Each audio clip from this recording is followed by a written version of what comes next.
श्री रामचरित मानस कथा पाठ के इस अंक में आज बालकांड के 96 दोहे से आगे बड़ा ही सुंदर प्रसंग है।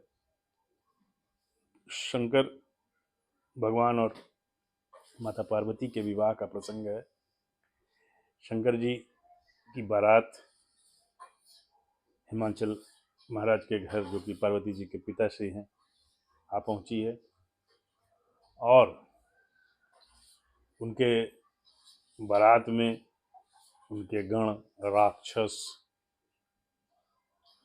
भांत भांत के जानवर, भूत प्रेत, देवता तो सब है ही हैं, पर उनके साथ साथ ये लोग भी।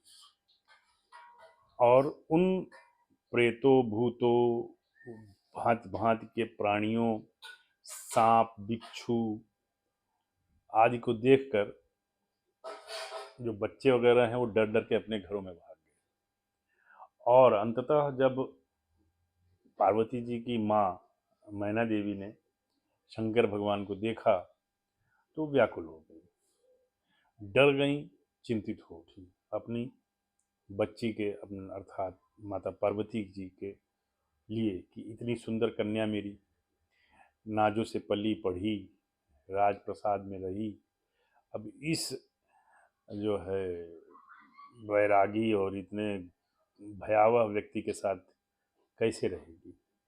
और यही प्रसंग है, सुनिए। भई बिकल अबला सकल, दुखित देखी गिरि नारी, करि बिलाप रोदति बदति, सुतासने संभारी।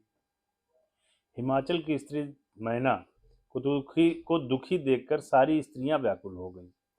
नैना अपनी कन्या के स्नेह को याद करके विलाप करती, रोती और कहती थी, नारद कर मैं काह बिगारा, भवन मोर जिन बसत उजारा, अस उपदेश उमहि जिन दीना, बारह बौरे बरहि लागू तपु कीन्हा।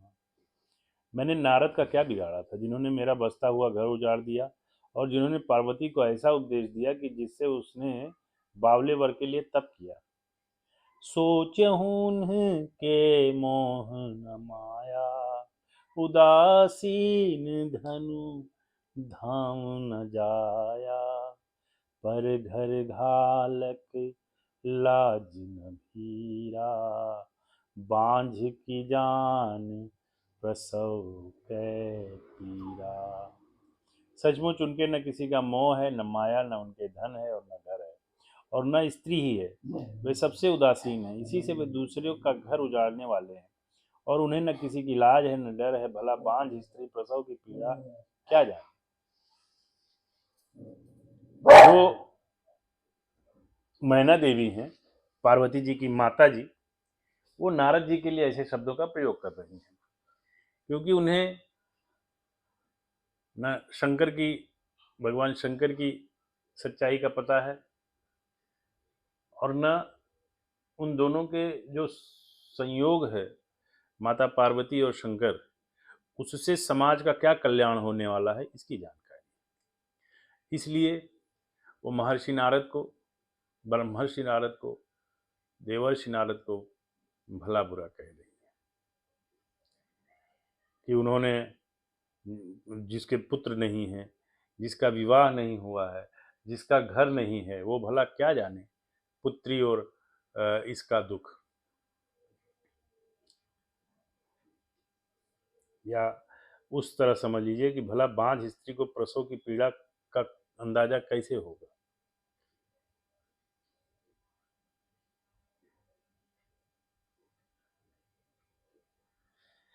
जननी बिकल बिलो की भवानी, बोली जुत विवेक मृदुबानी, अस विचारी सोचहि मति माता, सो न करई जो रचई विधाता, माता को विकल देखकर पार्वती जी विवेक युक्त कोमल वाणी बोली, हे माता, जो विधाता रच देते हैं वह टलता नहीं है, ऐसा विचार कर तुम मत सोचो। करम लिखा जो बाउर नाउ, तो कत द्वेष दोषु लगाइए काहू। तुम सन मिटहि की विधि के अंका, मातु व्यर्थ जनि लेहु कलंका। जो मेरे भाग्य में बावला ही पति लिखा है तो किसी को दोष क्यों लगाया जाए। हे माता, क्या विधाता के अंक तुमसे मिट सकते हैं? वृथा कलंक का टीका मत लो। पार्वती जी अपनी माता जी को समझा रहे हैं। जनि लेहु मातु कलंक करुणा, जनि लेहु मात कलंक करुणा, परिहरहु अवसर नहीं। दुख सुख जो लिखा लीलार हमरे, जाब जह पायबु तहीं। सुनियो माँ बचन विनीत को, मल सकल अबला सोचई। बहु भांति विधि लगाई दूषण, नयन बारी विमोचहि। हे माता, कलंक मत लो, रोना छोड़ो। यह अवसर विषाद करने का नहीं है। मेरे भाग्य में जो दुख सुख लिखा है उसे मैं जहां जाऊंगी वहां पाऊंगी।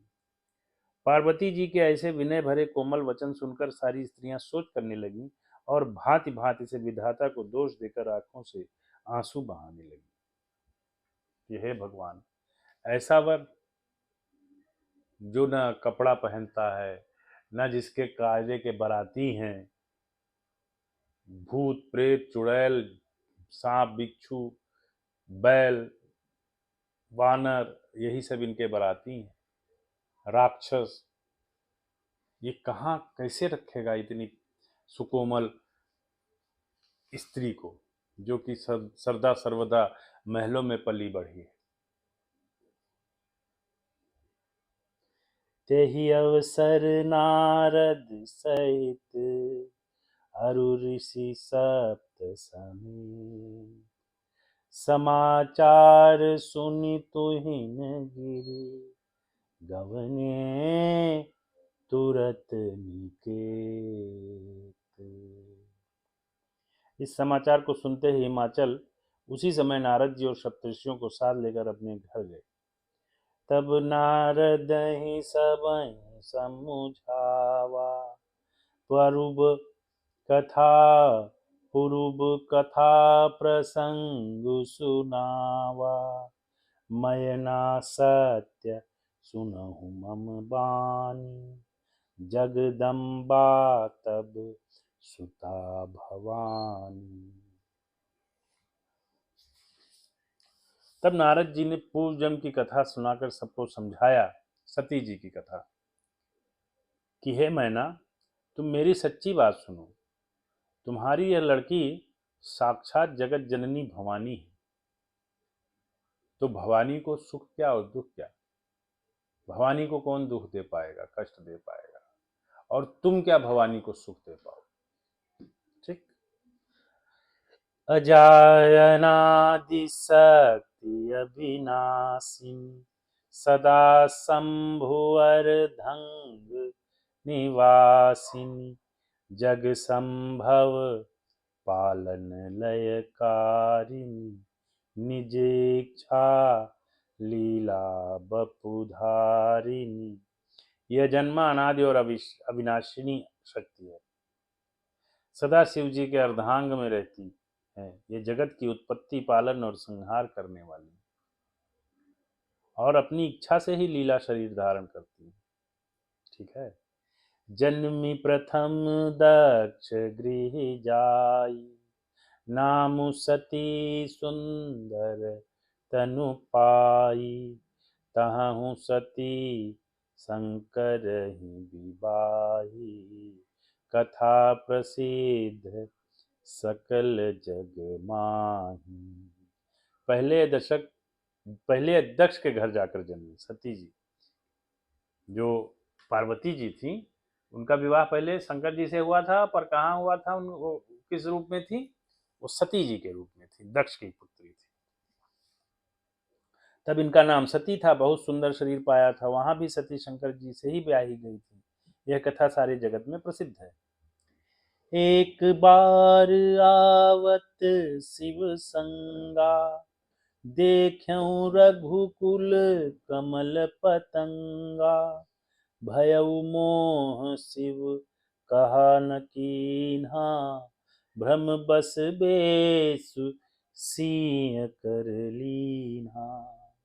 एक बार इन्होंने शिव जी के साथ आते हुए राह में रघुकुल रूपी कमल के सूर्य श्री रामचंद्र जी को देखा। ठीक है, तब इन्हें मोह हो गया और इन्होंने शिव जी का कहना न मानकर भ्रम और सीता जी का वेश धारण कर लिया। सती जी ने सिय बेसु सती जो कीन तेहि, अपराध शंकर परिहरी। हर बिरह जाई बओरी, पितु के यज्ञ जोगानल जरी। अब जनमी तुम्हारे भवन निज पति, लागी दारुण तप किया। हस जानी संशय तजहु, गिरिजा सर्वदा शंकर प्रिया। सती जी ने जो सीता का वेश धारण किया, उसी अपराध के कारण शंकर जी ने उनको त्याग दिया। ठीक है, फिर शिव जी के वियोग में अपने पिता के यज्ञ में जाकर वहीं योगाग्नि से भस्म हो गए। अब इन्होंने तुम्हारे घर में जन्म लेकर अपने पति के लिए कठिन तप किया है, ऐसा जानकर संदेह छोड़ दो। पार्वती जी तो सदा ही शिव जी की प्रिया अर्धांगिनी है।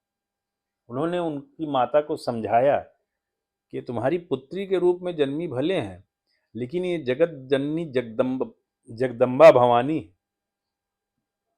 संसार को चलाना, संसार की उत्पत्ति, ये सब इनके हाथ में। और ये पूर्व जन्म में भी भगवान शंकर की अर्धांगिनी थी। ये सती हैं। ठीक है, इन्होंने हिमालय को नहीं पता था, नारद जी को पता था, ऋषियों को पता था, सप्त ऋषि। तो उन्होंने बताया उनको कि तुम्हारी पुत्री आज है, लेकिन तुम क्या सुख दे पाओगी, क्या दुख दे पाओगी। ये तो सती जी हैं, दक्ष की पुत्री, जो इसके पहले जिस जन्म में थी। किंतु इन्होंने प्रभु राम को देखा और वो उनके मोहवश उनसे मिलना चाह रही थी। इसके लिए उन्होंने सीता जी का रूप धारण कर लिया और राम जी के समक्ष चली गई। इससे शंकर जी क्रोधित हो गए। उन्होंने कहा कि तुमने अपराध किया है, और इसीलिए उन्होंने उन्हें त्याग दिया था। फिर वो अपने पिता के यहाँ गई और पिता के यहाँ उन्होंने यज्ञ में कूदकर अपनी प्राणों की आहुति दी। और उसके बाद तुम्हारे यहाँ फिर वो पार्वती जी के रूप में जन्मी और अपने पति को पाने के लिए उन्होंने घोर तपस्या की। ठीक है, तो तुम चिंता मत करो, संदेह छोड़ दो। पार्वती जी सदा ही शिव जी की अर्धांगिनी थी, अर्थात पत्नी थी। सुनि नारद के बचन तब, सब कर मिटा विषाद। छन महु व्याप्यउ सकल पुर, घर घर यह संवाद। तब नारद जी के वचन सुनकर सबका विषाद मिट गया और क्षण भर में ही यह समाचार सारे नगर में घर घर फैल गया।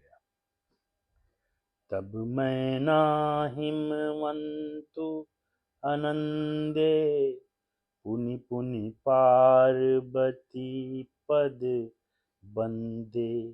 नारी पुरुष शिशु जुबा सयाने, नगर लोग सब अति हर्षाने। तब मैना और हिमवान आनंद में मग्न हो गए और उन्होंने बार बार पार्वती के चरणों की वंदना की। स्त्री पुरुष बालक युवा और वृद्ध नगर के सभी लोग बहुत प्रसन्न हुए। लगे होनपुर मंगल गाना, सजे सबहि हाटक घट नाना। भांति अनेक भई जवनारा, सूप शास्त्र जस कछु व्यवहारा। नगर में मंगल गीत गाए जाने लगे और सबने भांति भांति के स्वर्ण के कलश सजाए। पाक शास्त्र में जैसी रीति है उसके अनुसार अनेक भांति की ज्योनार हुई, रसोई बनी। सो ज्योनार की जाई बखानी, बसहि भवन जे मातु भवानी। सादर बोले सकल बराती, विष्णु बिरंच देव सब जाति। जिस घर में स्वयं माता भवानी रहती हो वहां की ज्योनार भोजन सामग्री का वर्णन कैसे किया जा सकता है। हिमाचल ने आदर पूर्वक सब बारातियों को विष्णु ब्रह्मा और सब जात के देवी देवताओं को बुलवाया। विविध भांति पैठी ज्योनारा लागे परसन निपुण द्वारा। नार वृंद सुर जयवत जानी, लगी लागी देन गारी मृदवानी। भोजन करने वालों की बहुत सी पंगतें बैठी, चतुर रसोइये परोसने लगे। स्त्रियों की मंडलियां देवताओं को भोजन करते जानकर कोमल वाणी से गालियां देने लगी। एक परंपरा है हमारे यहाँ, विवाह में जब बाराती आते हैं तो जो घराती की औरतें होती हैं वो बारातियों को गाली देती हैं, एक परंपरा है।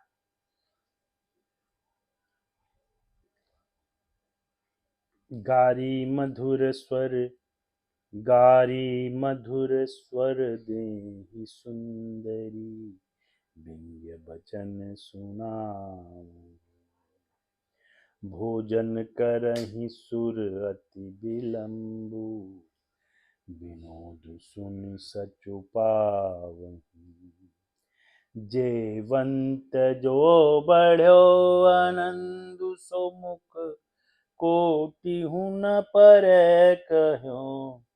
अचवाई दीने पान, गवने बास जाको रह्यो। सब सुंदरी स्त्रियां मीठे स्वर में गालियां देने लगी और व्यंग भरे वचन सुनाने लगी। देवगण विनोद सुनकर बहुत सुख अनुभव करते हैं, इसीलिए भोजन करने में बड़ी देर लगा रहे हैं। भोजन के समय जो आनंद बढ़ा वह करोड़ों मुंह से भी नहीं कहा जा सकता। सबके हाथ मुंह धुलवा कर पान दिए गए, फिर सब लोग जो जहां ठहरे थे वहां चले गए। बहुरी मुनि हिमवंत कहू, लगन सुनाई आय। समय बिलोक विवाह कर, पठय देव बुलाई। फिर मुनियों ने लौटकर हिमवान को लगन पत्रिका सुनाई और विवाह का समय देखकर देवताओं को बुला भेजा। बोली सकल सुर सादर लीन्हे, सबहि जथोचित आसन दीन्हे। वेदी वेद विधान सवारी, सुभग सुमंगल गावहीं नारी।